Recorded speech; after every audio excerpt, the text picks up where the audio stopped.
That amount, dear colleagues, is 106.95 billion. Earmarked. Where is that? Where is it? It's floating with the flood control projects. Now, there were 2 years, wow, nakapasok sa GAA yung earmark ng PCSO and PAGCOR. So, pinasa natin. Guess what? Never na-release.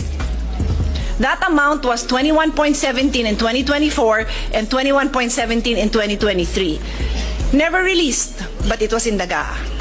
That total amount plus the diverted funds, so 129 billion is the sin tax collection that was never, the sin tax deficit. 106.95 is the earmark for PCSO and PAGCOR for 2019 to 2025.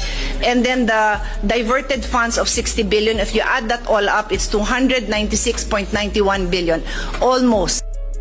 So, 236.91 billion ang kulang, Mr. President. But with 236 billion, that will go far. That will reach the far areas of your barangays. Congressman Pipito, di ba? Sa'yo din, Congressman Abet, sa ating lahat.